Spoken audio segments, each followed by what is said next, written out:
2, 3학년도 수능 대비 9월 모평 생일 문제 같이 풀어보도록 하겠습니다.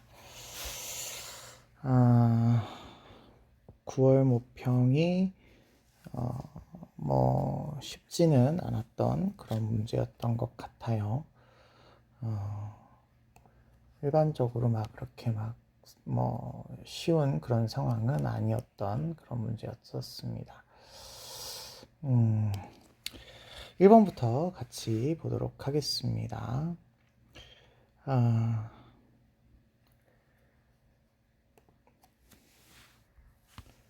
1등급이 한 47점이고 2등급이 45점이면 그렇게 어려운 그런 수준은 아니었지만 이렇게 쉬운 것도 아니고요. 졸업생이 들어왔는데도 이제 47점이 나온 거니까 48점이 아닌 상황이라면 그렇게 썩 쉬운 그런 상황은 아니었다, 이렇게 볼 수가 있을 것 같네요. 보겠습니다. 1번. 나는 윤리학이 옳고 그름의 의미를 분석하기보다 현실의 윤리 문제에 대해서 실제적이고 구체적인 해결책을 모색하는 것이 핵심 과제다, 이렇게 얘기하시니까 이거는 실천규범 윤리학이다. 규범 윤리학이다, 이렇게 볼 수가 있겠습니다. 그런데 어떤 사람들은 도덕적인 관행에 대한 사실을 과학적으로 탐구하고 설명하는 게 핵심 과제다, 이렇게 얘기하시니까 이 어떤 사람들에 해당되는 것은 기술윤리학이다, 이렇게 보시면 되겠고, 그러면 이제 실천규범 윤리학 입장에서 기술윤리학을 비판하는 내용을 고르시면 되겠습니다. 1번, 도덕현상을 가치 중립적으로 기술하는 것이 필요하다, 요걸 강조하시는 것은 보통 기술윤리학이죠. 그래서 실천규범 윤리학이 얘기하는 게 아니고요, 당연히 간과하지 않습니다. 그 다음에 2번, 도덕적인 언어에 함축되어 있는 의미 분석이 윤리학의 주된 목적이다, 이렇게 얘기하시면 이거는 메타윤리학에서 접근하는 방식이 되시겠죠. 실천규범 윤리학은 아닌 것 같고요. 그 다음에 3번, 도덕 관행의 발생 과정을 객관적으로 설명하는 것, 요게 이제 기술윤리학이죠. 기술윤리학이 보통 강조하고 실천규범 윤리학은 이런 것들을 이야기하지 않죠. 4번, 도덕 추론을 위해서 어떠한 사실적인 지식도 필요하지 않다. 규범윤리학의 입장에서는 도덕 추론을 내리는 과정에서 써볼까요? 도덕 이론에 해당하는 도덕 원리를 개별적인 사실 판단에 적용해서 도덕 판단을 내리는 3단 논법을 주로 사용하잖아요. 그러면 여기 그 사실 판단을 내리기 위한 객관적인 어떤 설명이 필요 없지는 않죠. 그러니까 이거는 필요하지 않다라고 하는 거에 대해서 잘못됐다라고 볼 수가 있겠습니다. 5번, 도덕 문제 해결을 하기 위한 실천적인 지침을 제공해라. 실천적인 지침이 보통은 이제 지침, 그러면 규범 윤리학에 대한 설명인데 실천적인 어떤 지침이니까 해결을 목적으로 하고 있으니까 실천 규범 윤리학이다라고 볼 수 있겠고, 이런 규범을 기술 윤리학이나 메타 윤리학은 만들지 않으니까 간과한다, 얘기할 수 있어서 5번이 정답이다라고 보실 수 있겠습니다. 2번 보시겠습니다. 갑은 긍정, 을은 부정에 대답을 할 그런 내용을 골라라 라고 되고 있네요. 갑은 긍정, 을은 부정에 대답을 할 질문을 골라라 되어 있습니다. 자, 갑을 보시면요, 참된 사람, 진인이라고 나와 있네요. 모자란다고 억지를 부리지도 않고 성공을 뽐내지도 않으며 이를 도모하지도 않고요. 이로움과 해로움을 구별하는 자는 군자가 아니고 명예를 위해서 자기를 잃어버리는 자는 선비가 아니다, 이렇게 얘기하고 계시니까 구별하지도 말고 잃어버리지도 말라, 이런 얘기를 하고 계셔요. 그래서 이거 도가 사상의 입장이구나, 라고 볼 수가 있을 것 같죠. 보통 이런 식으로 이야기하시고 진인 이야기하시면 장자 선생님의 입장이다 생각해 볼 수 있지만 특별히 우리가 장자를 구분해야 되는 건 아니니까 도가라고까지만 찾으셔도 될 것 같아요. 을을 보시면 군자는 의로움으로써 근본을 삼고 예를 실천하고 공손한 몸가짐으로 표현하고 신의로서 이룬다 이렇게 되어 있네요. 그러면 요거는 이제 의로움, 예 이런 걸 강조하신다는 거고요. 신의 강조하신다는 겁니다. 그리고 죽은 뒤에 세상에서 자신의 이름이 일컬어지지 않는 것을 싫어한다라고 해서 이름을 드러내는 걸 강조하죠. 우리 보통 정명사상에서 공자 선생님이 이걸 강조하시니까 이거는 유교의 입장이다 이렇게 얘기해 볼 수 있을 것 같습니다. 자, 그러면 갑은 긍정, 을은 부정입니다. 1번 도가를 먼저 체크하고 넘어가죠. 이상적인 인간은 자신의 명예를 소중하게 여기는 삶을 살아라? 아니죠. 세속적인 삶에서 벗어나서 자연과 어우러지는 삶을 강조하시죠. 2번 이상적인 인간은 시비를 판별하여 도를 따라라? 판별, 구별하지 않습니다. 도가에서는. 3번 이상적인 인간은 하늘의 명을 도덕적인 실천의 근거로 삼는가? 이렇게 이야기하는데요. 하늘의 명령이 아니고 도가에서는 하늘의 명령이라는 느낌보다는 자연 법칙, 자연의 질서 뭐 이런 느낌으로 가셔야 되는 거고 하늘은 그냥 자연으로서의 하늘인 거라고 생각하셔야 되겠습니다. 4번 이상적인 인간은 수양을 통해서 백선의 편안함을 도모해야 된다. 이런 어떤 도모라고 하는 억지, 강제 뭐 이런 것들을 도가에서는 좋아하지 않죠. 5번 이상적인 인간은 모든 분별에서 벗어나 자연을 따른다. 그렇죠. 분별에서 벗어나고 자연을 따르는 게 도가입니다. 벌써 정답은 5번이 나왔네요. 5번으로 나왔네요. 자, 유교 파악해 보겠습니다. 이상적인 인간은 자신의 명예에 소중하게 여기죠. 네, 그래서 요거는 맞다 이렇게 볼 수가 있겠고요. 물론 이제 자신의 명예를 소중하게 여기긴 하지만 이것보다 무슨 도덕성이나 이런 걸 강조할 겁니다. 2번 이상적인 인간 시비를 판별해요. 맞아요. 그래서 도를 따르는 것도 맞습니다. 이상적인 인간은 하늘의 명령, 맞아요. 하늘의 명령하죠. 그래서 도덕적인 실천 근거가 하늘에 있다. 이렇게 얘기합니다. 4번 이상적인 인간은 수양을 통해서 백성의 편안한 삶을 도모합니다. 맞습니다. 백성을 교화하시고 도덕적으로 이끌어야 된다라고 얘기하시죠. 그런데 여기 모든 분별에서 벗어나라 이렇게 얘기하지 않죠. 그래서 정답은 5번 이렇게 찾아주시면 되겠습니다. 3번 문제 보겠습니다. 3번 문제. 다음을 주장한 사상가 입장만을 보기 위해서 고른 것은입니다. 배려윤리는 도덕적으로 정당화될 수 있는 행동이 배려윤리가 나오네요. 배려윤리. 도덕 행동이 보편화 가능한 행동이어야 된다는 걸 거부한답니다. 그러니까 보편화 가능한 행동이어야 한다. 라고 보지 않는다는 거예요. 보편화될 수도 있지만 아니어도 괜찮다라는 거죠. 우리가 누구인지 어떤 관계를 맺고 있는지 어떤 상황에 놓여 있는지를 고려해서 상황과 관계와 맥락에 맞게 해야 한다. 배려윤리는 관계의 윤리라고도 얘기할 수 있어서 배려자의 노력에 피배려자가 응답을 해야만 이게 완성이 된다. 이렇게 얘기하시네요. 이거 그러면 뭐 배려윤리인데 나딩스거든요. 나딩스 선생님이라고 하는 걸 파악하는 것 자체는 우리가 별로 중요하진 않은 것 같아요. 나딩스인지 길리건인지 이거 구별하는 건 중요하지 않고 이게 배려윤리다라고 하는 것만 잘 파악해 주시고 알고 계시면 될 것 같습니다. 배려윤리 자체를 어렵게 물어보지는 않을 것 같아요. 자, 그러면 보겠습니다. 기어 구체적인 맥락을 근거해서 도덕적인 의사결정을 내려라. 여기 상황에 놓여 있는지를 보고 해라고 얘기하니까요. 기억이 맞는 거죠. 니은 도덕적인 의무감과 법칙이 도덕행위의 기반이었다. 보편화 가능한 행동이어야 한다는 걸 거부한다라고 했으니까 기반이 되어야 한다라고 보지 않겠죠. 디귿 배려는 배려자와 피배려자의 상호작용에서 이루어져야 된다. 여기 배려자와 피배려자가 응답하는 상호 과정을 통해서 이루어지죠. 그다음 리을 배려는 공감과 책임이 아닌 정의의 원리에 기초해라. 아니죠. 여기 배려의 윤리는 위에 설명이 안 나와 있나요?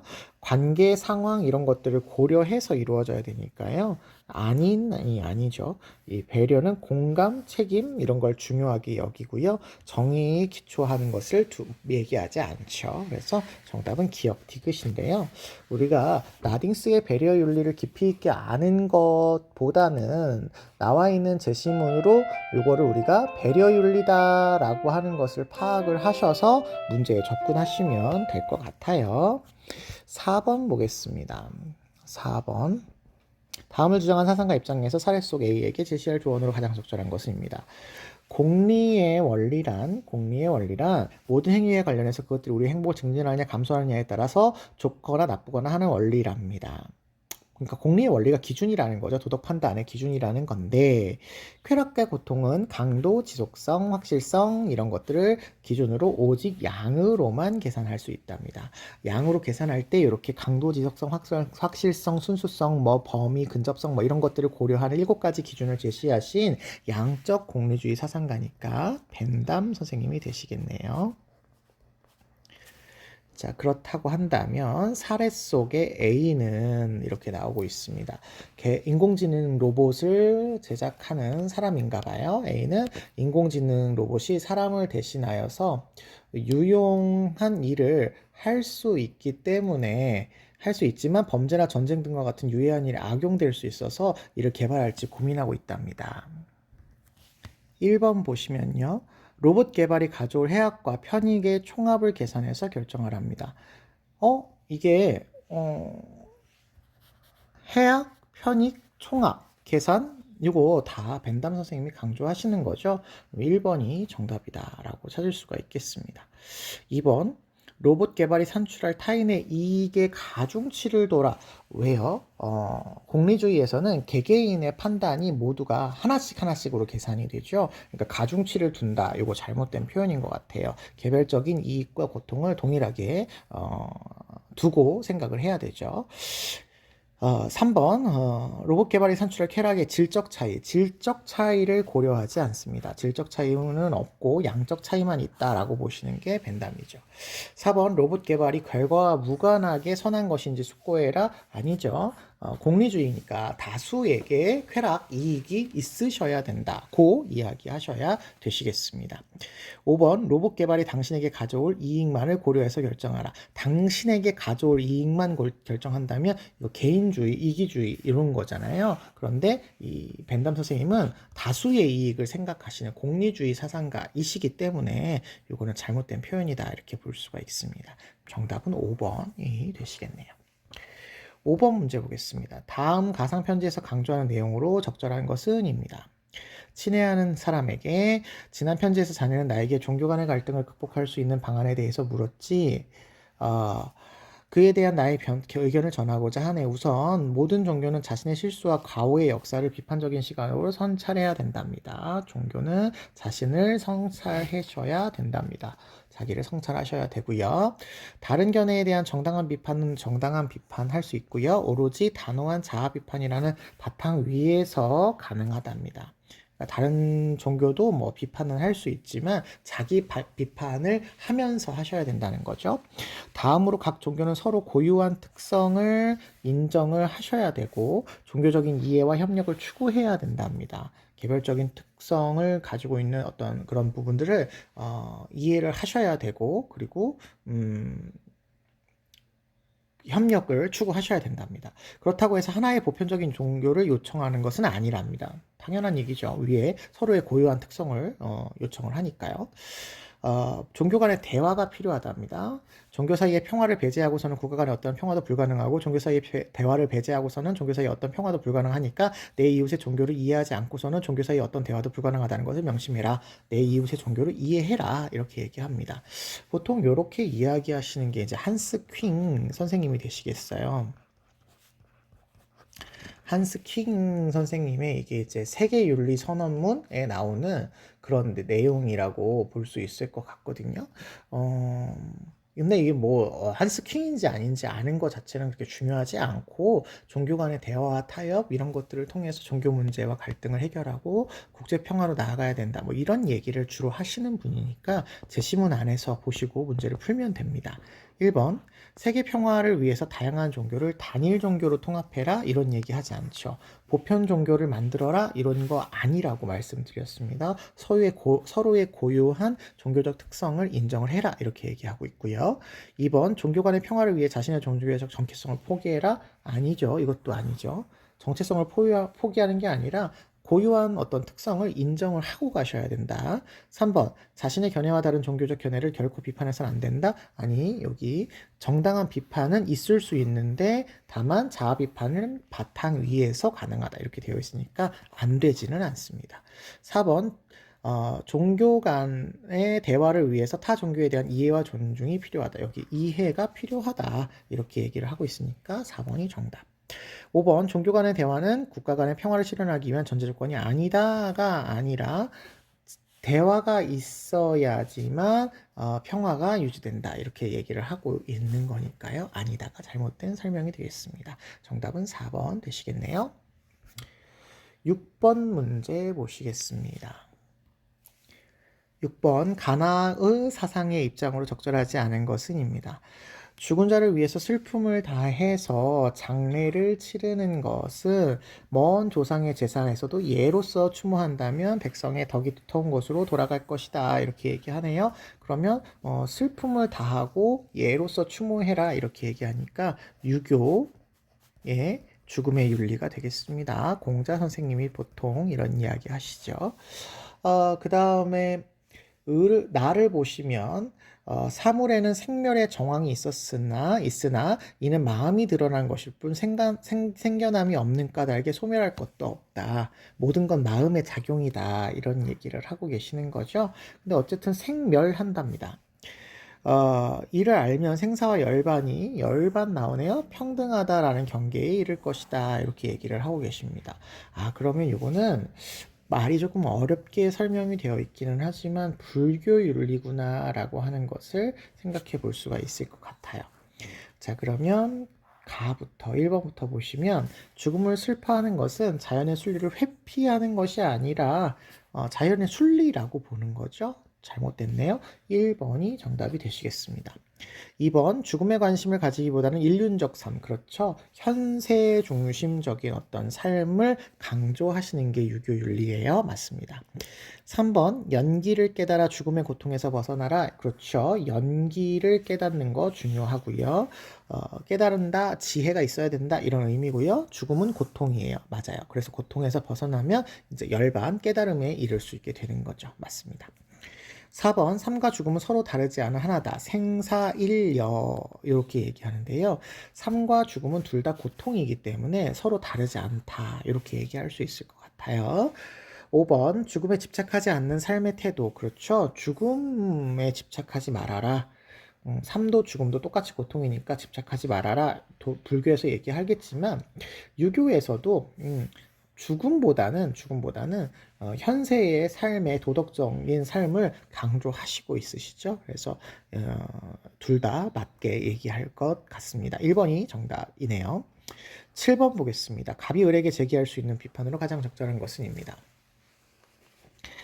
과학자 집단에 필요한 것은 자연적 사실을 규명하는 과정에서의 내적 책임이라 합니다. 내적 책임. 자연적 사실을 규명하는 과정, 연구 과정에서의 책임인 거죠. 그래서 과학자 집단에서 외적 책임을 부과하면 연구의 범위가 확대되기가 어렵답니다. 연구 범위를 확대하기 위해서도 내적 책임만 필요하다. 과학 연구는 과학 지식이 관찰과 일치하는지 논리 기준에 근거하는지에 기초해서 타당성을 판단하면 된다라고 해서 이거는 내적 책임만을 강조하시는 그런 입장이구나 라고 파악해 볼 수 있겠습니다. 을을 보시면 과학자 집단에는 내적 책임뿐만 아니라 내적 책임은 공통적으로 가져가기도 하지만 요것뿐만 아니라 외적 책임도 필요하다 이렇게 얘기하시네요. 그래서 연구자의 과거 경험이나 지식, 사회적 기대 이런 것들이 이제 외적 책임으로서 작용을 한다라는 것이겠죠. 가치가 개입된다. 따라서 과학자 집단은 자신의 과학 연구를 비판적으로 성찰하고 해로운 결과가 예측되는 연구에 대해서 책임 있는 행동을 하는 그런 외적 책임이 필요하다 이렇게 얘기하고 있습니다. 그러면 이분은 이제 외적 책임과 더불어서 내적 책임도 강조한다. 이렇게 생각해 주시면 되겠습니다. 자, 그러면 갑의 입장에서 을에게 이제 제기하는 비판이니까 내적 책임만 있으면 되지 외적 책임이 필요하지 않아. 이런 얘기를 하시면 될 것 같아요. 1번. 연구 대상 선정과 결과 활용에 가치가 반영된다라는 것을 강조하시는 것이 이제 외적 책임인 거죠. 외적 책임. 외적 책임이 있는 사람들이 이제 가치가 개입된다라는 것을 여기서 강조를 하고 계시죠. 그래서 이게 내적 책임만 강조하는 입장이 아닌 거고요. 2번 연구 활성화를 위해서 사회적 책임을 강조해서는 안 된다. 그렇죠. 사회적 책임이라는 게 이제 외적 책임이니까 강조해서는 안 된다. 이렇게 얘기하시고 연구 활성화 라는 목적이 아까 위에서 나왔었죠. 책임의 범위를 여기 확대하기 위해서 라고 보시면 2번이 맞는 거고, 을의 경우에는 이제, 사회적 책임을 강조하시니까 간과한다라고 얘기할 수 있겠습니다. 3번, 과학자 집단이 준수해야 하는 윤리가 존재한다. 존재하죠. 예, 내적 책임을 강조하는 사람들은 이제 연구 윤리라고 하는 걸 이야기합니다. 그런데 을의 입장에서도 존재하죠. 간과하지 않기 때문에 틀렸습니다. 내적 책임뿐만 아니라 외적 책임도 강조하고 있으시니까요. 당연히 내적 책임에서 강조하는 윤리가 있다면 을도 강조하는 거죠. 4번 과학이 궁극적으로 삶의 질 향상을 지향한다라는 것을 간과한다. 이렇게 얘기를 한다면 삶의 질 향상을 기여한다라고 이야기한다면 인간의 삶을 편하게 해준다라는 얘기인데 삶의 질 향상은 내적 책임이나 외적 책임이나 둘 다 얘기할 수 있지 않을까요? 그러니까 이거 간과하는 거는 아닌 거라고 생각하면 되겠죠. 5번 보겠습니다. 과학 연구에서 사회적 필요와 정치적 목적이 계획될 수 있다. 이거는 외적 책임을 강조하는 입장에서 얘기할 거니까 내적 책임에서 얘기하는 부분이 아닌 거죠. 그래서 틀렸다. 이렇게 보시면 되겠습니다. 8번 보겠습니다. 8번. 이거 오답률 7위의 문제인데요. 시민 불복종에 관련된 문제가 되겠네요. 갑을 보시면요. 시민 불복종은 해당 문제를 다수에게 알리려는 시도이거나 국가적인 관심을 촉구하는 것이다. 여러분 요거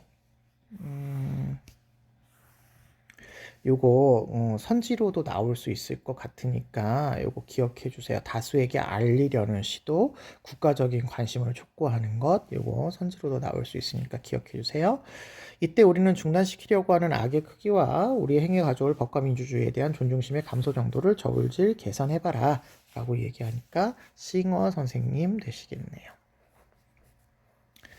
을 보시면 시민불복종이 정치적 다수자로 하여금 공통된 정의감, 뭐 다수의 정의감, 공의된 정의감, 뭐 협동체제의 원칙, 뭐 이런 거 다 맞는 표현이죠. 에 비추어 소수자의 합당한 요구에 대한 숙고를 강요한다. 숙고해라 라고 하는 것이죠. 이는 헌법과 사회제도 일반을 규제하는 정의의 원칙들에 의해서 지도되고 정당화되기에 정치적 행위다 이렇게 얘기를 하고 있으십니다. 그러면 이거는 다수의 정의관이 기준이고 이런 것들 정의의 원칙이 기준이다 이렇게 얘기하니까 롤스 선생님 되시겠습니다. 자, 그러면 기억부터 보시겠습니다. 싱어는 시민불복종의 목적은 결코 그 수단을 정당화할 수 없다 이렇게 되어 있네요. 시민불복종의 목적은 그 수단을 정당화할 수 없다. 싱어도 그렇고 롤스도 그렇고 위법행위잖아요. 시민불복종이 위법행위. 위법행위는 이게 이제 좋은 건 아니잖아요. 정당성과 관련 없이 이제 뭐라고 해야 될까요? 위법행위이지만 정당한 행위인 거죠. 정당한 행위. 위법행위도 맞고 정당한 행위도 맞는 거죠. 그렇다고 한다면 시민불복종의 목적, 아까 이야기한 것처럼 싱어 선생님은 이제 다수의 정의관을 이야기하시는 분이 아니 다수의 정의 아니 최대다수 최대 행복을 이야기하시는 분이니까 최다 체행을 위해서라는 목적으로 어떤 수단이라는 시민 불복종이라는 수단을 사용했다면 도덕적으로 정당하냐 정당하지 않느냐, 그게 위법 행위여도 정당하니까 정당하다 이렇게 얘기하셔야 되겠죠. 정당하다라고 얘기하셔야 되겠죠. 그래서 정당할 수 없다 이렇게 얘기하시면 안 되겠습니다. 니은 롤스는 합법적인 민주적인 권위에 대해서 합법적인 민주적 권위에 대해서 시민불복종이 가능하다 이렇게 되어 있습니다. 자, 이 시민불복종이 가능하다라는 표현이 이제 앞에 있는 거에 연결이 되어야 된다는 얘기인데요. 자, 민주적 권위 그러면 이제 민주적 정부, 민주적 어떤 권력체를 이야기하는데 롤스 선생님이 이야기할 때 합법적인 권위, 예를 들면 이게 뭐 정부도 될 수 있지만 합법적인 권위는 정부가 만든 법이나 정책도 이게 합법적인 어떤 민주적 권위라고 할 수 있지 않을까요? 국회의원들을 선출을 해서 그 선출된 국회의원들이 법을 만드는 이 모든 과정이 민주적인 권위예요. 민주적인 권위. 그러면은 요 권위에 따라서 이 사람들이 법이나 정책이나 제도를 만들었을 때 그 제도가 심각하게 정의 원칙 중에 평등한 자유의 원칙과 공정한 기회균등의 원칙을 심각하게 위배를 한다면 시민불복종을 할 수 있는 거죠. 할 수 있는 거죠.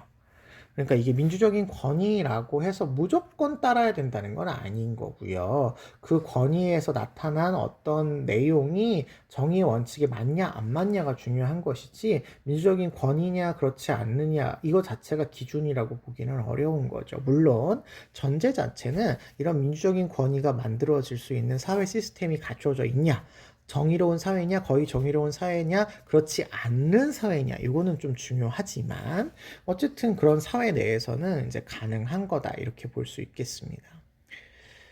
디귿, 다수자의 정의감이 상실될 때, 다수자의 정의감이 상실됐다. 이 상실됐다라고 하는 표현이 조금 중요한데요.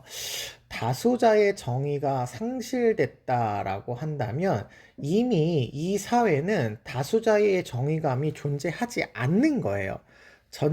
다수자의 정의감이 존재하지 않는 거라고 한다면 이 체제가 정의로운 사회 체제라고 볼 수가 없는 거죠. 이 상실이라는 말이 없어졌다라는 표현이니까 다수의 정의감이 없어진 거라면 이거는 이제 정의로운 사회 체제가 아닌 거예요. 체제 자체가 정의로운 사회 체제나 거의 정의로운 사회가 아닌 겁니다. 그렇다면 시민 불복종이 아니라 이제 뭐 혁명과 같은 이런 것들이 이제 생겨나야 되겠죠. 그래서 다수의 정의감을 기준으로 시민 불복종이 일어나는 것이기 때문에 다수의 정의감이 없으면 시민 불복종도 불가능하다 이렇게 보시면 될 것 같습니다. 상실될 때 요청되지 않는다. 리을 갑과 을인데요. 시민불복종이 가져올 효과를 신중하게 고려해라. 자, 요 표현 갑은 당연히 효과를 신중하게 고려해라. 계산을 해야 되니까 그렇기도 한데요. 이거 롤스가 중요하죠. 롤스 선생님에게 있어서도 이거 고려한다라는 거 기억해 주세요. 이거 고려한다라는 거 기억해 주세요. 롤소도 이게 이제 정의로운 체제가 이렇게 침해를 당하게 될 수 있음을 생각해서 해라. 뭐 이렇게 하죠.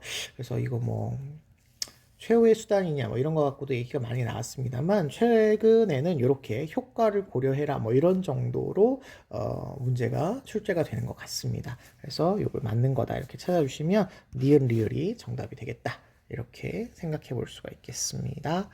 9번으로 넘어가겠습니다. 9번. 다음 토론의 핵심 쟁점으로 가장 적절한 것은입니다. 인간 배아 복제는 주로 줄기세포를 축출해서 인공적으로 복제한 배아인데요. 복제 배아에서 추출한 줄기세포는 난치병 치료에 도움을 줄 수 있답니다. 그랬더니 을이 난치병 치료에 도움을 줄 수 있다는 거에 동의한답니다. 그런데 줄기세포를 축출하기 위해서 배아를 복제해서는 안 된다. 이렇게 얘기하네요. 배아를 복제해서는 안 된다. 배아 복제는 인간 유전적 특성과 같아서 여성의 자궁에 착상하며 인간으로 성장할 수 있기 때문이다. 이렇게 얘기한답니다. 인간의 유전적 특성과 같은 복제 배아가 인간으로 발달한 연속성에 있다라고 하는 점은 인정한답니다. 자, 그러면 이거 우리 좀 구분을 하기 위해서 좀 색깔을 좀 써볼까요? 여기 인간으로 성장할 수 있기 때문에 여기 인간으로 발달하는 연속성에 있다. 요 부분은 다 공통점입니다. 근데 여기 이제 차이점이 등장을 하네요. 도토리를 보고 참나무라고 말할 수 없는 것처럼 복제 배아를 보고 인간이라고 말할 수는 없다. 이렇게 얘기하니까 이제 을이 반대하네요. 복제 배아가 인간으로 발달하는 과정은 연속적이기 때문에 배아와 인간을 구분할 수 있는 명확한 시점이 존재하지 않아서 복제 배아는 인간으로서 지위를 지닌다. 이렇게 보아야 된답니다. 그러면 이제 포인트는 복제 배아가 인간으로 발달하는 연속성에 있다가 아니라 이 복제 배아가 인간으로서 지위를 지니냐 지니지 않느냐 이게 이제 포인트인 것 같아요. 그러면 정답은 우리가 5번으로 찾으면 되겠죠. 5번으로 찾으면 되겠죠. 자, 10번 가겠습니다. 10번. 10번은 이제 자연환경과 윤리 문제인데 오답률 2위의 문제가 되었네요. 왜 2위였을까? 잘 모르겠지만 아무튼 2위인 것 같습니다. 보겠습니다. 생명 공동체의 온전성, 안전성, 아름다움에 보존에 기여한다면 그 행위는 옳다. 도덕적인 판단 기준이 온전성, 안전성, 아름다움이랍니다. 그래서 대지에 이용을 할 때 경제적으로 이용할 수도 있고 윤리 심리적 관점에서도 검토를 해라. 이렇게 얘기하고 계시니까 레오폴드 선생님이 되시겠네요. 을을 보시면 생명체는 목적론적 삶의 중심으로서 생명체가 그 자신의 고유한 선을 갖습니다. 고유한 선을 갖습니다. 우리는 생명체의 고유한 선을 증진시키거나 보호하는 활동을 실천해야 한다. 실천해야 한다. 해야 한다. 해도 되고 안 해도 된다가 아니라 해야 한다. 의무죠, 의무. 인간은 생명체에 대한 의무가 있다. 이렇게 얘기하시고 있으시네요. 이 사람은 테일러 선생님이 되시겠죠. 테일러. 병씨, 생명 공동체를 구성하는 개체들의 권리를 존중한다면 그 공동체는 보존될 것이랍니다. 그런데 삶의 주체인 동물은 존중받을 도덕적인 권리가 있다 이렇게 얘기를 하네요. 개체를 존중하라고 얘기를 하고 전체를 존중하라고 얘기하지 않네요. 그러니까 개체가 공동체보다 더 우선한다라는 얘기를 하면서 개체가 더 우선한다.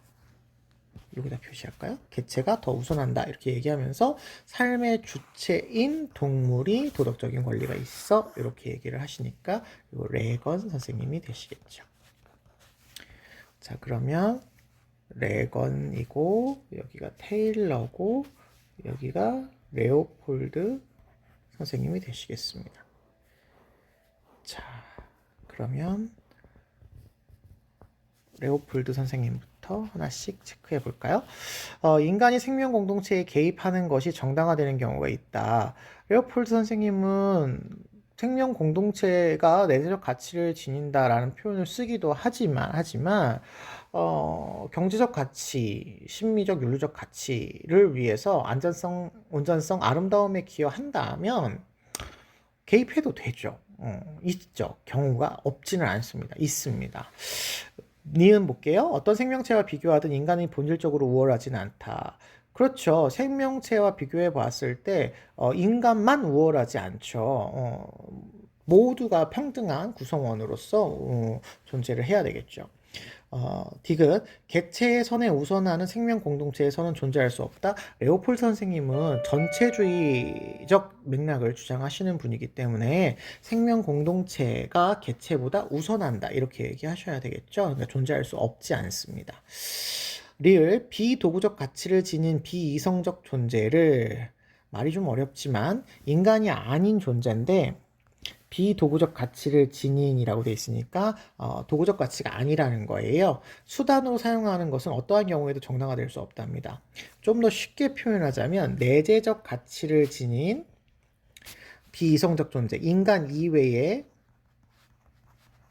존재를 수단으로 사용하는 경우는 정당화될 수 없다. 이렇게 얘기를 하고 있습니다.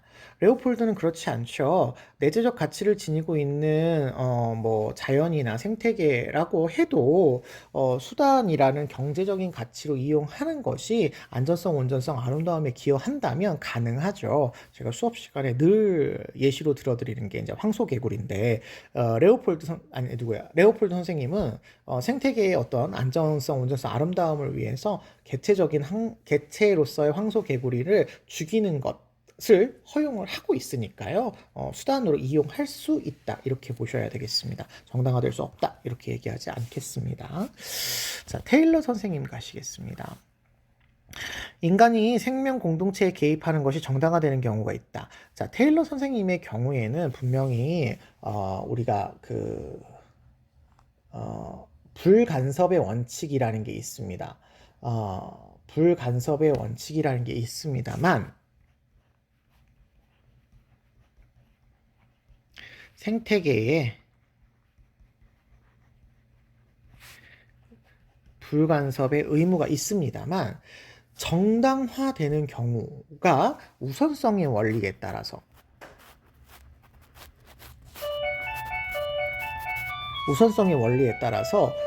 없지는 않죠. 있을 수 있습니다. 자, 요거 구분해 주셔야 돼요. 불간섭의 의무도 있지만 우선성의 원리에 따라서 뭐가 더 우선된다면 할 수 있는 경우가 있을 수는 있지요. 그래서 뭐 예를 들면 개별 생명체의 어떤 고유한 선을 증진하기 위해서 생명 공동체의 인간이 뭐 환경 보호나 이런 것들을 할 수 있다. 라고 생각을 하시겠죠. 그 다음에 니은 생명체와 비교하던 인간이 본질적으로 우월하진 않다. 그렇죠. 테일러 선생님도 생명체 중에서 이제 인간, 동물, 식물까지는 인간보다 뭐 평등한 구성원이라고 해야지 뭐 인간이 우월하다 이렇게 하진 않죠. 그래서 이것도 맞고 않다 했으니까요. 그 다음에 디귿C 개체의 선에 우선하는 생명 공동체의 선은 존재할 수 없다. 테일러 선생님까지는 개체주의예요. 개체주의. 그러니까 개체가 우선해야 됩니다. 그래서 이거 맞다. 이렇게 보시면 되겠고요. 리을 비도구적 아까 말씀드렸습니다. 내재적 가치를 지닌 인간 이외의 존재. 그러면 테일러 선생님 입장에서 내재적 가치를 지닌 이 인간 이외의 존재는 인간, 동물, 식물까지가 되겠죠.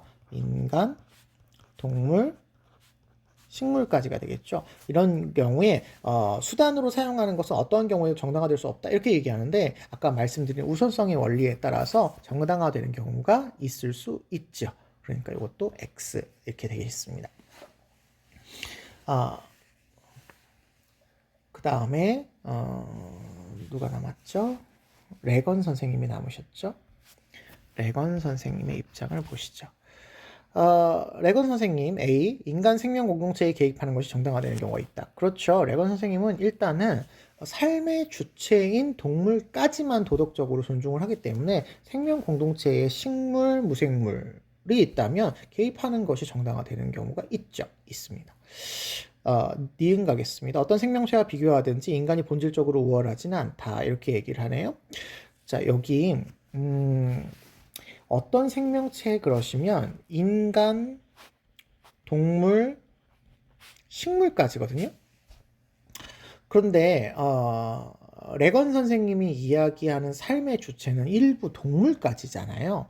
그러면 인간은 여기 식물과 비교했을 때는 우월해야 된다 이렇게 얘기를 하겠죠. 우월해야 된다라고 얘기하겠죠. 그러니까 우월하지 않다 이렇게 얘기하면 안 됩니다. 어떤 생명체가 비교했을 때라든지 인간이 본질적으로 우월하지 않는 게 아니라 이런 아이들과 비교했을 때는 우월하다 이렇게 얘기하셔야 되겠습니다. 물론 삶의 주체인 동물까지만 비교했을 때는 우월하지 않지만 삶의 주체가 아닌 존재들에 대해서 비교를 한다면 우월하다 이렇게 얘기하셔야 돼서 레건이 아니라고 대답해야 될 질문입니다.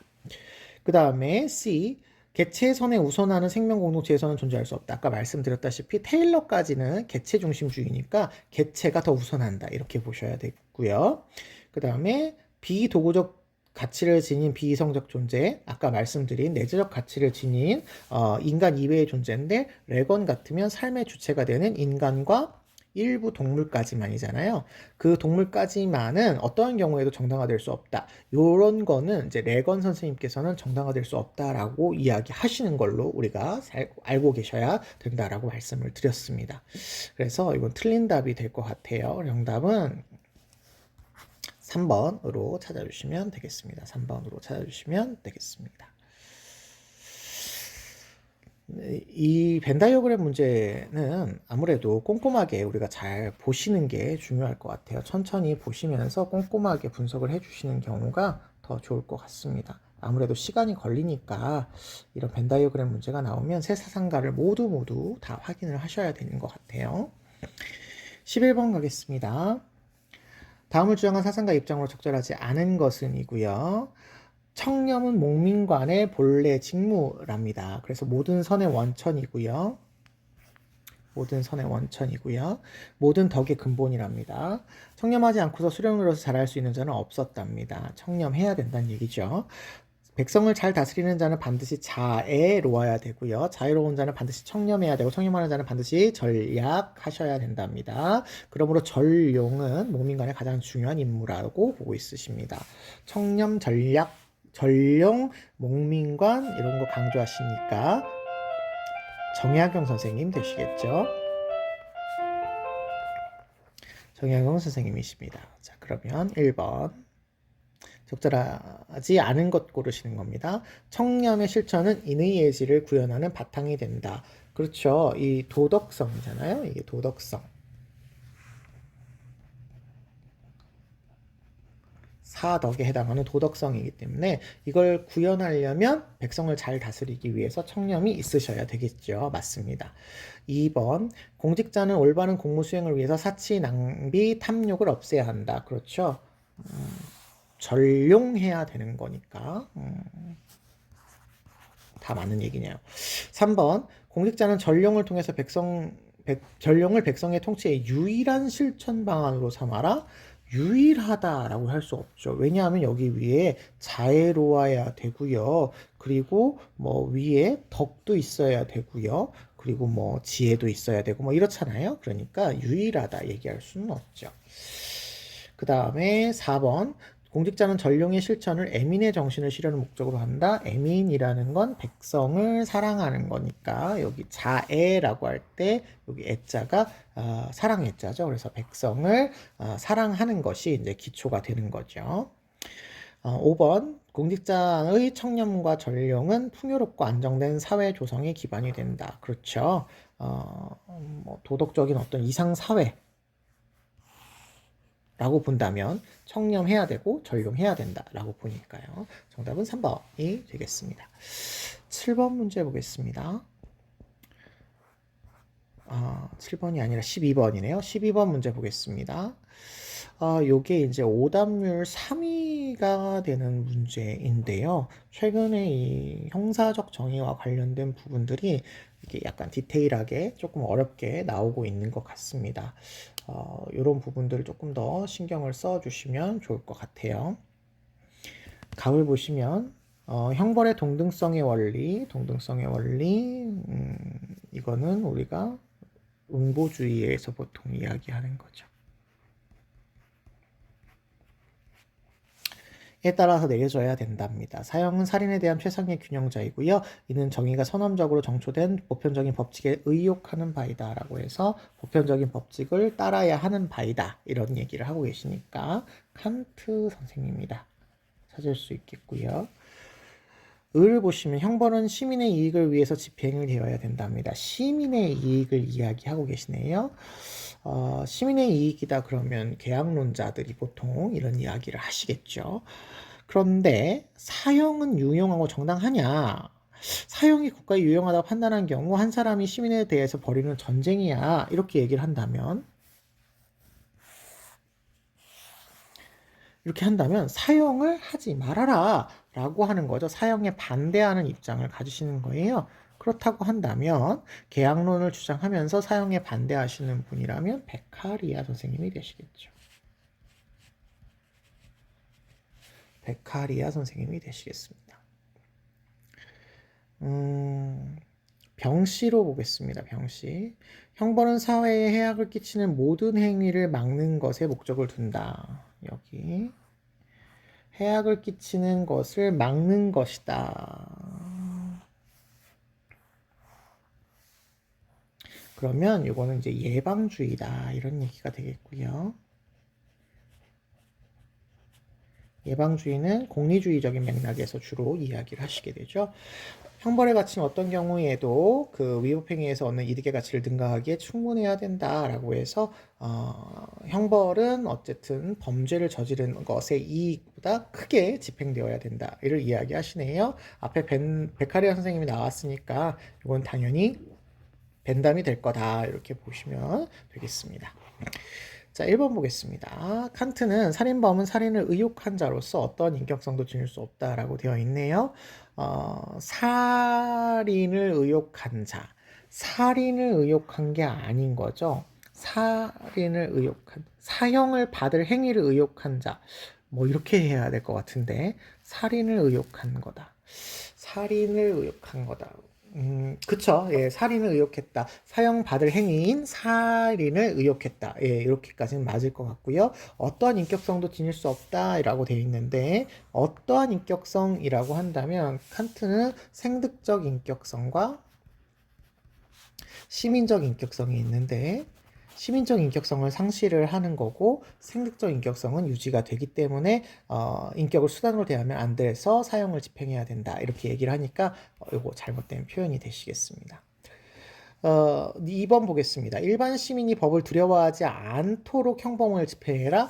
이게 물론 베카리아 이야기입니다만 베카리아 선생님도 공리주의적 맥락을 따르잖아요. 그러면 일반 시민이 법을 두려워하지 않아? 법을 두려워하지 않는 형벌을 집행을 하면 범죄 예방의 효과가 없겠죠. 없겠죠. 그렇기 때문에 법을 두려워하는 어떤 형벌을 집행을 해서 범죄 예방의 효과가 있도록 해라 이렇게 얘기를 하셔야 되니까 이거는 잘못된 표현이라고 볼 수 있겠습니다.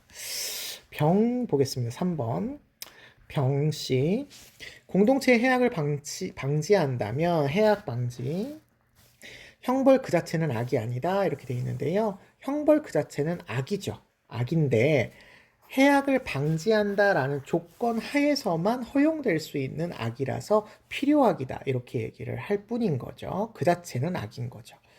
4번 벤담과 칸트와 베카리아는 공적 정의가 만민의 행복에 영향을 끼치는 방식일 뿐이다 라고 얘기한답니다. 공적 정의는 행복과 관련된 것 뿐이다. 뭐 이렇게 얘기를 한다는 거예요. 물론 이게 이제 베카리아 선생님 입장에서 본다면 만인의 행복에 영향을 미치는 방식이다. 이렇게 얘기하는 거에 동의할 수 있을 수 있습니다. 동의할 수 있을 것 같기는 합니다만, 칸트 선생님은 행복에 영향을 주거나 말거나 상관이 없죠. 칸트 선생님은 행복에 영향을 주거나 말거나 이 결과가 중요한 게 아니라 행복에 영향을 주거나 말거나가 아니라 범죄를 저질렀다 라고 하는 것 자체만으로 형벌을 주어야 되기 때문에 베카리아는 맞고 칸트는 틀리다 이렇게 얘기할 수 있겠습니다. 5번 베카리아와 벤남 입장인데요. 범죄는 범죄자에게 가능한 적은 고통을 주는 동시에 범죄 억지력을 갖는 형벌은 허용될 수 있다. 이게 지금 표현이 좀 애매하네요. 여러분 허용될 수 있다예요. 이걸 반드시 해야 된다가 아니라 일단 두 사람 모두가 다 공리주의적인 입장에서의 예방주의를 따르잖아요. 예방주의.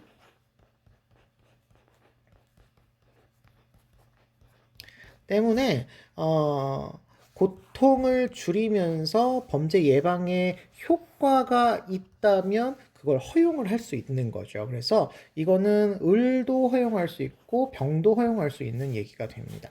그래서 정답은 5번이다. 이렇게 찾아볼 수가 있겠습니다. 둘 다 예방주의적 관점이기 때문에 그렇죠. 13번 보겠습니다. 그림의 강연자가 지지할 입장만을 보기에서 있는 대로 고른 것은입니다. 유행은 모방이라는 점에서 개인을 누구나 다 가는 길로 안내를 한답니다. 그와 동시에 유행은 차별화된 유행 얘기를 하고 있습니다. 유행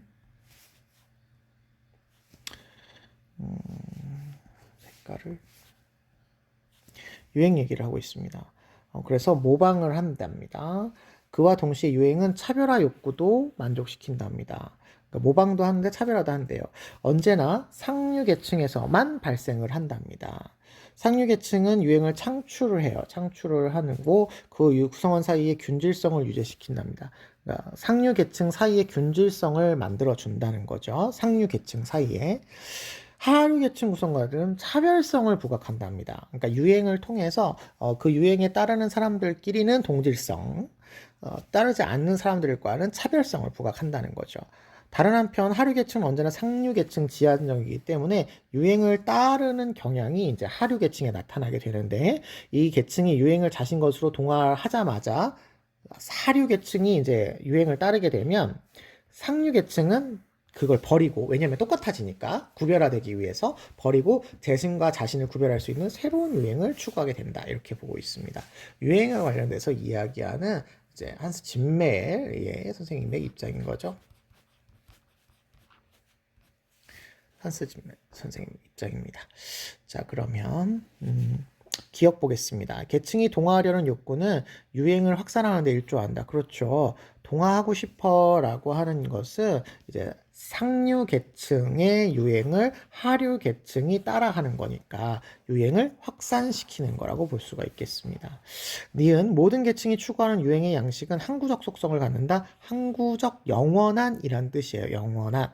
영원하지 않죠. 여기 새로운 유행을 추구한다라고 되어 있잖아요. 유행이 같아지면 그러니까 버리고 여기 버리고 그러니까 항구적이지 않죠. 디귿 유행은 모든 계층 내의 계층 내의 동질성과 계층 간의 차별성을 드러내는 수단이다. 그렇죠. 아까 위에서 말씀을 드렸는데 계층 내에는 동질성, 계층 간에는 차별성 여기 나와 있습니다. 계층 내에는 구성원들 사이에는 균질성, 구성원 하류 계층과는 차별성 이렇게 만들고 있으니까 리을 하류 계층의 모방은 새로운 유행을 창출하는 계기로 작성한다. 그렇죠. 하류 계층이 이제 동화에서 만들면 상류 계층은 새로운 유행을 만들게 되니까 계기가 될 수 있죠. 맞는 표현이네요. 그러면 정답은 기억 디귿 리을까지가 정답이 되시겠습니다. 14번 보겠습니다. 14번. 신문 칼럼이고요. 기억에 들어갈 내용으로 적절한 것은입니다. 최근 저작권 행사로 얻을 수 있는 경제적인 이익이 커지면서 저작권을 대기업이나 이익단체가 독점하기 시작했답니다. 그로 인해 저작물을 이용하는 가격이 비싸지면서 가격이 비싸졌네요. 정보를 이용하는데 빈익빈 부익부 현상이 심화되고 있답니다. 이러한 문제는 카피레프트라는 정보 공유 운동을 통해서 해결할 수가 있답니다. 우리가 지지하는 카피레프트는 원래 카피레프트가 있는데 여기 우리라고 하는 이 글을 쓴 사람이 지지하는 카피레프트가 있답니다. 이 저작자의 저작권을 부정하지는 않답니다. 부정하진 않답니다. 그러면 이거 저작권을 인정한다는 얘기죠. 저작권은 인정을 하는 거라는 거죠. 인정을 하면서 저작자가 자신의 저작권을 기반으로 모든 사람들에게 자유롭고 평등하게 정보에 접근하도록 이용, 배포, 수정할 권리를 부여하는 거예요. 자신이요. 저작자 자신이. 그러니까 대기업이나 이익단체가 독점해서 이렇게 하는 게 아니라 그 저작권을 가지고 있는 사람 자체가 정보를 공유하는 겁니다. 그래서 정보의 독점을 막고 지식의 진보를 이루고자 하는 운동이 이 칼럼을 쓰신 분이 이야기하는 카피레프트랍니다.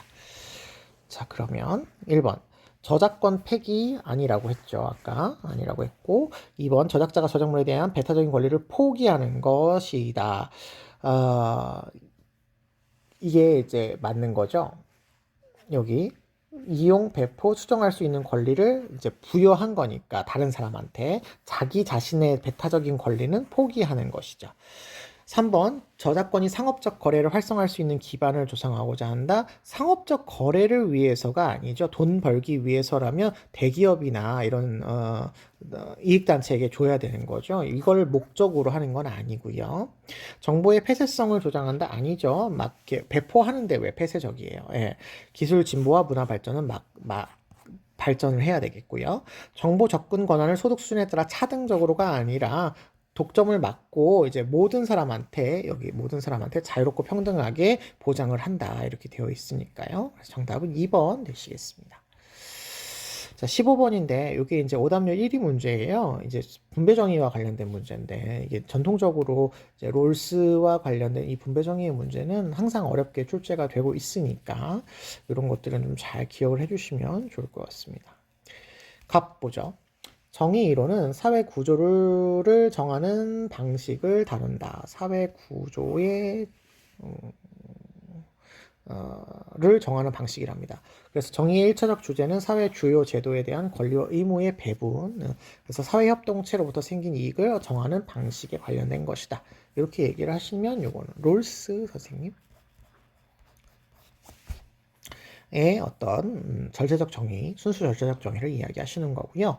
을을 보시면 분배 정의와 관련된 정형적인 재분배를 반드시 불러온다. 반드시 불러온다. 그러니까 정형적인 원리는 나빠. 이렇게 얘기하는 거죠. 소유 권리로는 관점에서 볼 때 재분배의 개인들의 권리를 침해한다. 재분배를 개인의 권리를 침해하는 것으로 보죠. 물론 이때의 재분배는 교정에 의한 부정의의 교정에 의한 재분배는 아닌 거죠. 부정의의 교정을 위한 재분배는 아닌 거죠. 그러니까 여기서 이제 재분배는 이제 사회적 약자를 위한 재분배다 이렇게 생각하셔야 되겠고요. 그래서 최소고가가 우리의 소유권을 지켜줄 거다 이렇게 얘기를 하시니까요. 그러면 을은 노직이고요. 을은 갑은 롤스가 되겠습니다. 자 보시겠습니다. 롤스 노직 이렇게 보실게요. 자, 롤스부터 볼까요? 공정한 분배를 위해서 올바른 결과에 대한 독립적인 기준을 필수적으로 요구되는가? 결과에 대한 독립적인 기준 없죠. 롤스 없습니다. 롤스 없습니다. 왜냐하면 롤스는 순수 절차적 정의니까요. 노직 선생님도 절차적 정의를 주장을 하시는 분이에요. 그러니까 독립적인 결과의 기준은 없어요. 없습니다. 니은 더 많은 재능을 타고난 자가 자신의 재능을 활용하여 더 많은 이익을 획득하도록 장려되는 경우가 있느냐? 롤스의 경우에는 천부적인 재능을 사회 전체의 이익과 사회적 약자를 위해서 사용한다면 불평등을 허용하잖아요. 그러면 너 재능 많이 가지고 태어났네? 너 그거 가지고 사회적 약자를 위해서 써? 라고 하면서 장려되는 경우가 있을 수 있지요. 있을 수 있습니다. 있을 수 있습니다. 그래서 롤스가 이거 허용될 수 있는 경우라고 보시면 되겠어요. 자기만을 위해서 쓰는 게 아니고 사회적인 약자인 최소 수혜자와 사회적인 약자라고 얘기하면 안 되는데 최소 수혜자와 모두의 이익을 위해서는 이제 할 수 있는 거죠. 디귿, 정의 원칙 수립 당사자 간의 합의는 가설적이고 비역사적인가? 그렇죠. 현실에서 존재하지 않는 원초적인 입장은 가상 상황인 거죠. 가상 상황인 거죠. 실제 역사에서 존재하지 않는 가상 상황이라는 말입니다. 그 다음에 리을, 과거의 상황은 사물에 대한 차별적인 소유권을 창출하는 요인인가? 그렇죠. 차별적인 소유권이 이제 과거의 상황, 역사적인 그 맥락에 따라서 만들어지죠. 그래서 노직은 맞다. 이렇게 보시면 되겠습니다. 그러면 정답이 니은, 디귿, 리을 이렇게 찾으시면 되겠습니다. 아마 기억선지 때문에 조금 어려워했을 것 같기는 하지만 독립된 것이 중요한 게 아니라 이제 결과가 중요한 거니까요. 결과에 대한 기준은 롤스 노직 둘 다 없다. 이렇게 보시면 되겠습니다. 16번 보시죠. 갑을 사상가들의 입장으로 적절한 것만을 보기에서 고른 것은입니다. 영국 평화를 위해서 상비군은 점차 완전히 폐지되어야 한다. 그러나 조국을 외부의 침략으로부터 방어하기 위한 시민들의 자발적이고 정기적인 무장훈련은 다르다. 그렇다면은 이 말은 방어 목적을 위해서는 군대가 있을 수 있다 이렇게 얘기하네요. 방어 목적. 방어 목적을 위해서는 군인이 있을 수 있다 이렇게 얘기하네요.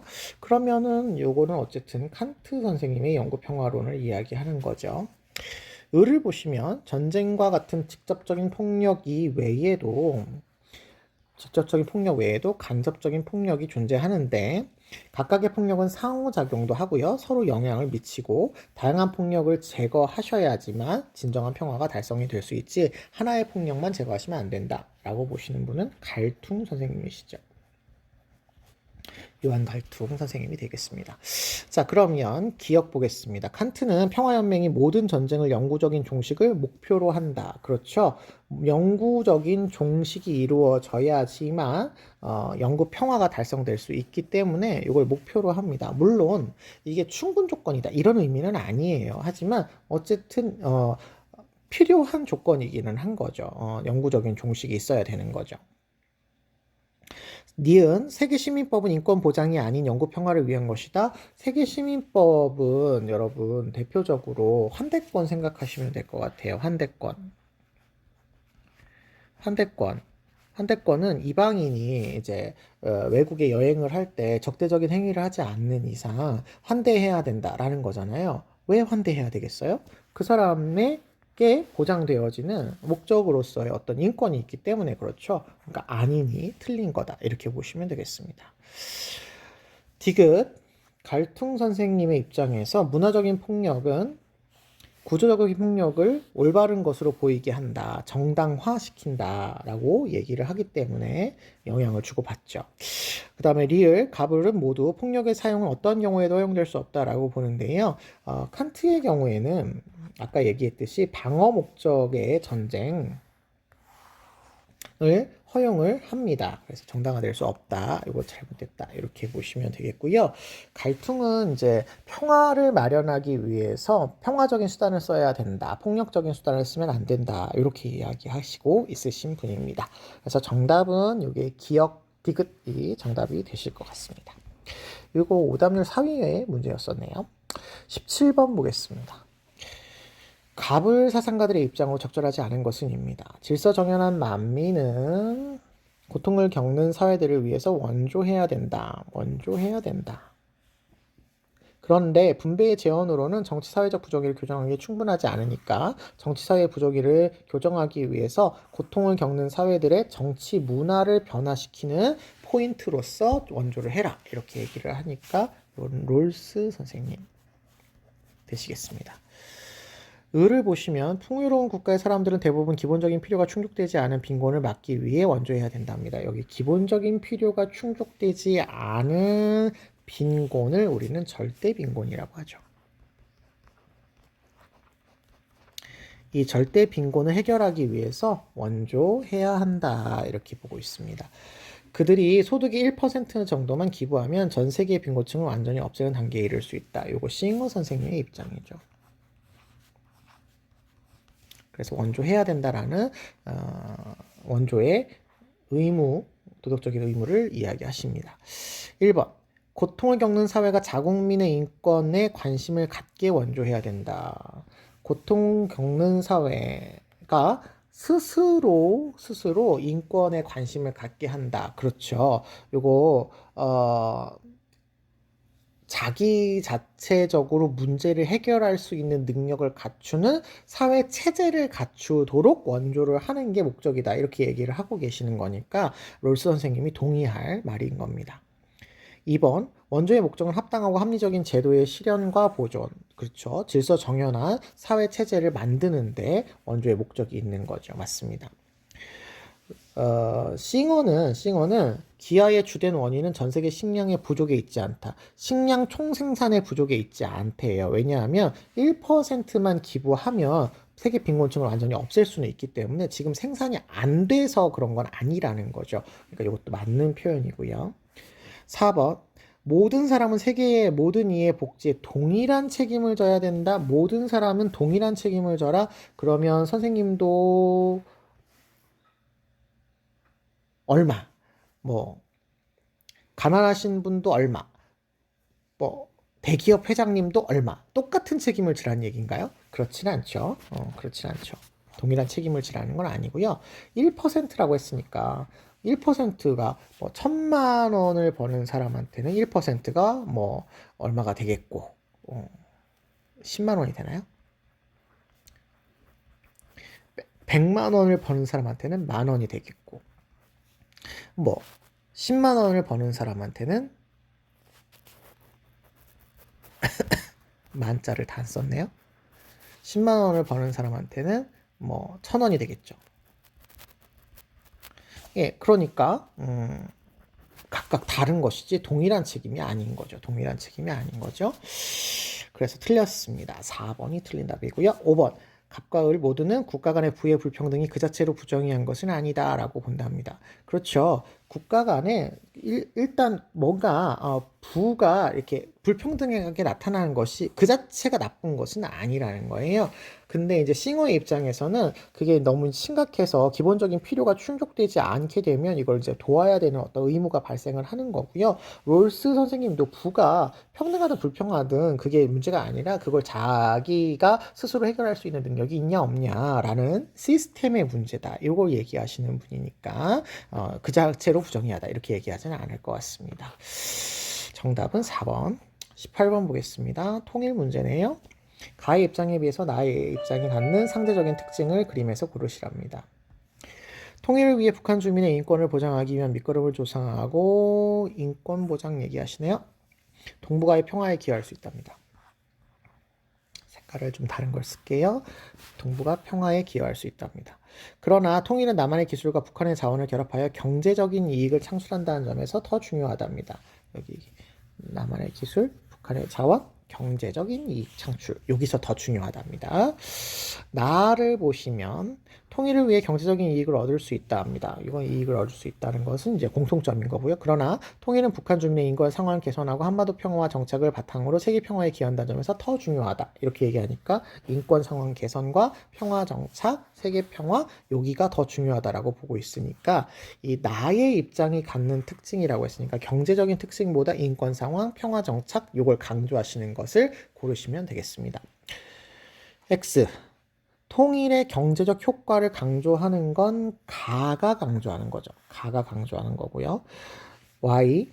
통일에 통한 인도적 가치, 인권의 실현을 강조하는 건 나가 강조하는 거고요. 물론 둘 다 강조합니다만 더 강조하는 것인지라는 거죠. Z. 통일이 국제평화에 기여한다. 국제평화도 물론 기여할 수 있다는 걸 둘 다 얘기하지만 나가 더 강조한다는 거죠. 그러면 Y와 Z축이 높은 기억이 정답이 되시겠습니다. 19번 가시죠. 19번은 오답률 5위에 해당되는 문제입니다. 국가와 시민의 권리와 윤리 문제, 의무 문제인데요. 최근 들어서 이 부분의 문제가 좀 더 어렵게 출제가 되고 있으니까 여기를 좀 더 신경 써서 봐주시는 게 좋겠습니다. 국가는 자기 완결적 조직입니다. 이거 중요한 표현이네요. 자급자족. 자급자족이 가능한 그런 체제입니다. 최고선을 추구한답니다. 최고선이라고 하는 목적을 추구한다. 공동선을 나눠 가질 수 없거나 나눠 가질 필요가 없는 자는 국가의 일부가 아니며 짐승이 아니면 신이다. 그러니까 국가의 일부가 되는 사람들은 이제 짐승이 아니고 신도 아닌 인간이다. 이런 얘기를 하는 거니까 아리스토텔레스 선생님이 되시겠죠.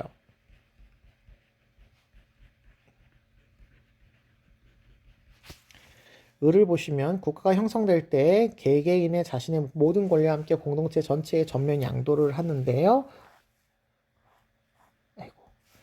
전면 양도합니다. 다 양도를 하는데요. 그 양도한 대상이 일반 의지인 거고요.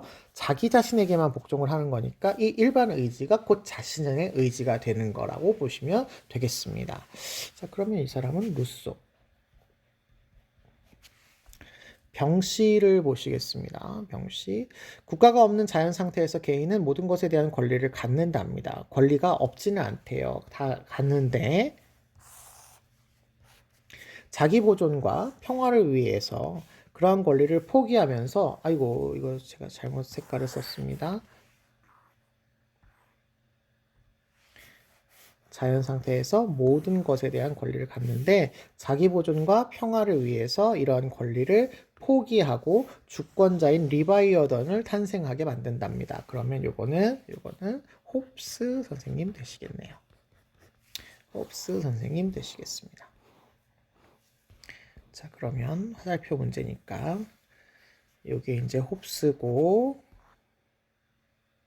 아리스토텔레스 루소 선생님 되시겠습니다. A 볼게요. 아리스토텔레스 선생님이 비판하는 내용입니다. 공공의 이익에 입각하여 국가가 운영이 되어야 한다.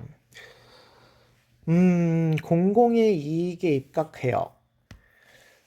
국가 운영을 하는 데 있어서 공공의 이익을 고려할 수 있죠. 아리스토텔레스가 뭐 틀리게 얘기할 수 있는 표현은 아닌 것 같아요. 운영되어야 합니다. 근데 이게 뭐 정의 실현이라고 봐야 되는데, 그게 이제 공공의 이익과도 이제 부합을 하니까 뭐 틀렸다고 얘기하기는 좀 어려울 것 같은데, 루소 선생님이 간과하지 않죠. 루소 선생님도 계약자라고 볼 수 있는 전체의 이익을 기준으로 해서 운영을 해야 되는 거니까요. 간과한다라고 얘기할 수는 없을 것 같습니다. 공공의 이익이라는 것은 공동체의 유익함을 고려는 하는데 그 자체가 기준이다. 이렇게는 얘기할 수 없을 것 같기는 해요. 2번 가겠습니다. B하고 E네요. 그러면 루소와 홉스가 동시에 아리스토텔레스를 비판하는 내용입니다. 인간은 국가 안에서만 행복한 삶을 살 수 있다. 루소나 홉스가 국가가 있어야지만 행복한 삶을 살 수 있다라고 하는 것을 얘기할 수 있을 것 같아요. 왜냐하면 둘 다 이제 사회계약론을 주장하시는 분이니까 온전한 어떤 행복을 누리기 위해서는 국가가 있어야 된다라는 걸 주장을 하겠습니다. 둘 다 뭐 할 수 있을 것 같아요. 그런데 아리스토텔레스 선생님도 간과하지 않죠. 아리스토텔레스 선생님도 국가가 있어야지만 인간의 행복이라고 하는 최종적인 궁극적인 목적을 실현할 수 있다라고 보고 있기 때문에 간과하지 않는다 이렇게 볼 수 있겠습니다. 그 다음에 3번 보시죠. C니까 홉스가 루소를 비판하는 내용입니다. 국가 구성원의 생명권 보장이 국가의 목적임을 간과한다. 생명권을 보장해야 된다라는 거 홉스가 얘기할 수 있는 거죠. 예, 얘기할 수 있습니다. 그런데 루소 선생님도 얘기하는 거죠. 그러니까 간과하지 않습니다. 구성원의 생명권을 보장해야 되니까요.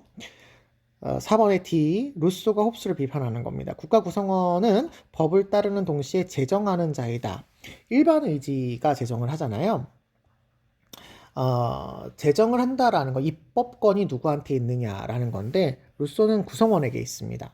그런데 홉스는 입법권이 누구에게 있냐면, 리바이어던, 절대 군주에게 있죠. 그렇죠? 그러니까 제정하는 자가 아니라는 거니까 간과한다고 얘기해야 되겠죠. 그래서 정답은 4번이 되시겠습니다. F 보겠습니다. F는 아리스토텔레스가 홉스를 비판하는 내용이네요. 국가 권위에 복종할 의무는 자연 발생적이지 않음이 아니죠. 예, 자연 발생적으로 생겨나는 거죠. 자연 발생적으로 국가가 생겨나고 그래서 자연적으로 국가에 복종할 의무가 있는 거라고 생각하셔야 되겠습니다. 정답은 4번 되시겠네요. 20번입니다. 다음을 주장한 고대 서양 사상가 입장에서 볼 때 기억에 들어갈 진술을 고르시라 합니다. 예술가는 사물을 모방할 수 있어요. 그런데 이데아 자체를 만들 수는 없어요. 이데아가 나왔습니다. 그러면 이거 플라톤이네요. 이 선지는 좀 기억해 주세요. 이데아 자체를 만들 수는 없어요. 예술가의 훌륭한 작품은 영혼의 교육에 도움을 줍니다. 영혼의 교육에 도움을 주죠. 그래서 이때 음악적 수련이 가장 가치가 있는데 왜냐하면 리듬과 화음은 영혼 안에 들어가서 우아함을 심어주기 때문이랍니다. 그러니 작품 속에서 무절제와 야비함을 표현하지 못하게 해야 되고 이를 따르지 않는 예술가는 추방해야 된다라는 적극적인 간섭, 개입을 강조하죠. 보통 우리가 이걸 도덕주의, 참여예술론,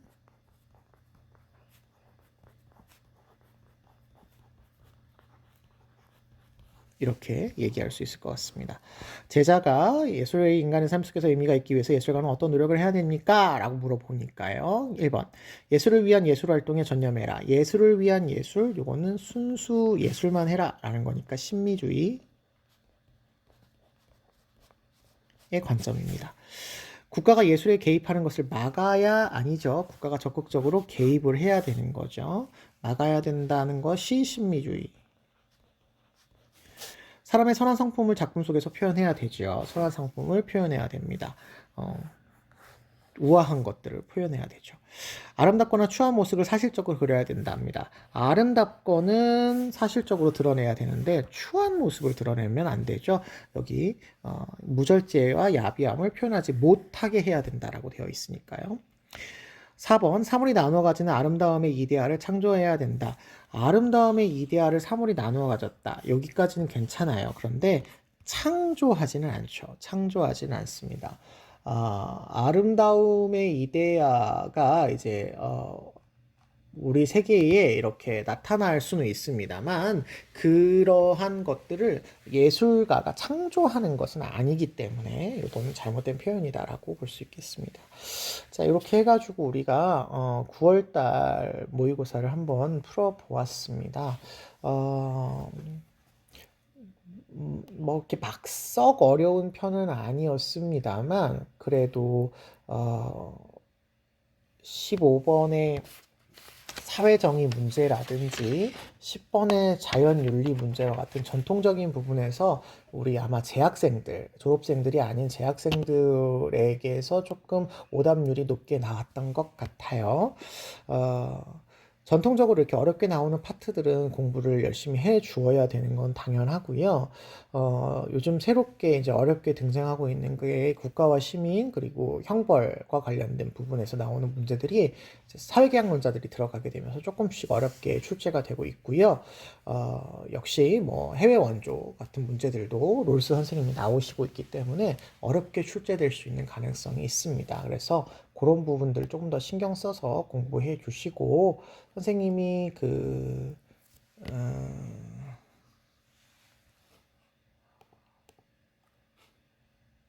구글에다가 주제별로 해서 올려드리는 그런 자료들이나 이런 것들을 잘 참고하셔가지고 여러분들이 수능 준비를 잘 해주시면 좋을 것 같아요. 주제 중심으로니까 이제 롤스 파트나 뭐 이제 분배정의 파트나 뭐 심의불복종 파트나 이렇게 파트별로 기출된 문제들의 제시문과 선지 분석을 꼼꼼하게 해주시면 그래도 기존에 기출되었던 문제들 안에서 우리가 대체적으로 문제들을 많이 출제를 하고 계시기 때문에 충분히 해결할 수 있는 그런 요지가 있다라고 생각이 됩니다. 예, 고생 많으셨고요. 남은 시간도 열심히 준비하셔서 수능에서 좋은 결과 있기를 바라겠습니다. 수고하셨습니다.